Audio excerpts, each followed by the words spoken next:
first time I ever came to Aspen was 1956, driving across the country from Philadelphia to a conference in Seattle.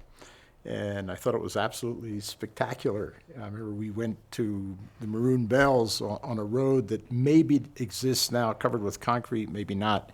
Then I officially came first in 1968. I'd been going to the Boulder conferences in 64 through 68. I was working at the Bureau Standards, so I have a travel order to go to any place that I went to.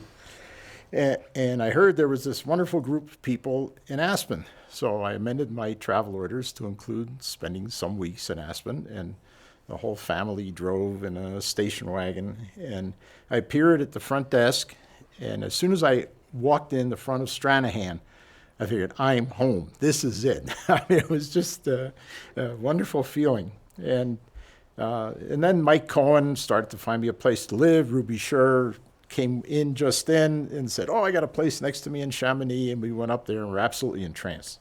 So that's how I began. And then I've been here every summer since 1968. And it's had a wonderful effect on me, my career in physics, my family. I wanted to mention that at the propaganda that's handed out at the Physics Center at the very beginning, it says, "Dear Phyzzies."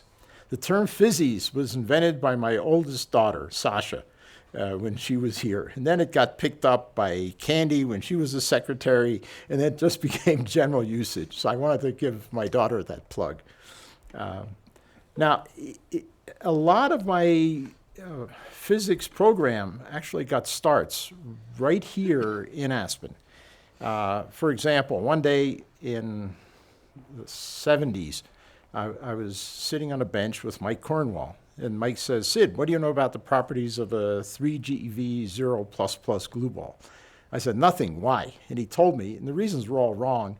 But anyhow, that got me interested in it. And then I remember enlisting Fishbane, and I spent 10 years chasing that topic, all starting from a conversation on a bench.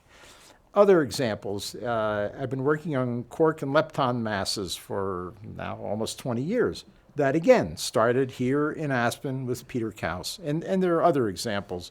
And I'm not unique in that. I think many, many people have had their careers strongly affected. Certainly my friends, my friendships, if I look at my closest friends, basically everyone has an Aspen connection.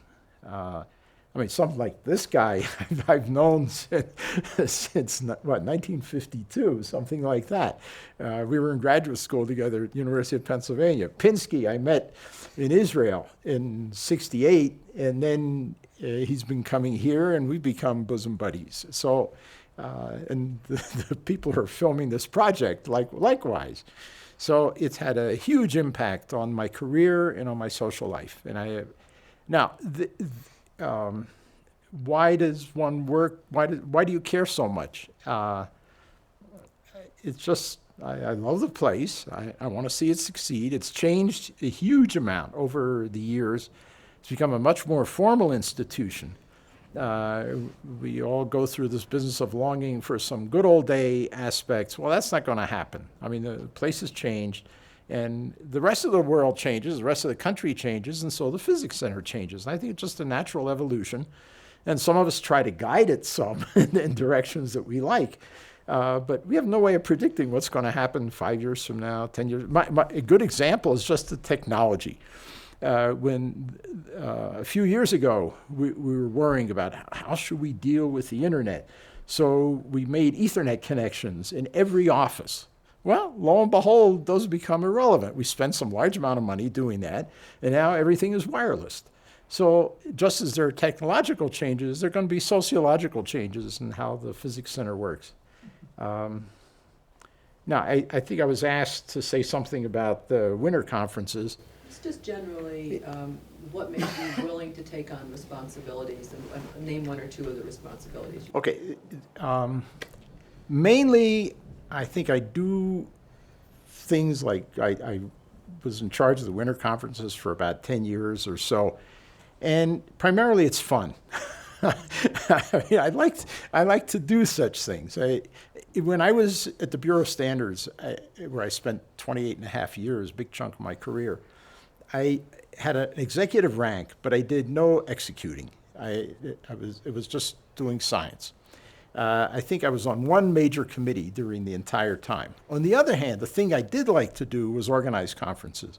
So I helped organize the Carl Gables conferences, and I helped organize things at the Physics Center, and it gradually grew. So for me, basically, it's been fun. It's something I enjoy doing. I like the social aspect of getting people together. I know a huge number of people in the field, and it's just fun to do. And now I've partly switched fields because I'm still doing some neutrino physics, but for the last 11 years I've been working on LIGO, the big gravity wave detector project. And there I've been mostly a scientific bureaucrat. I do run shifts, even though I'm a theorist, but basically I do a lot of organizing of conferences, both here at the Physics Center on it and also elsewhere when we have bigger things.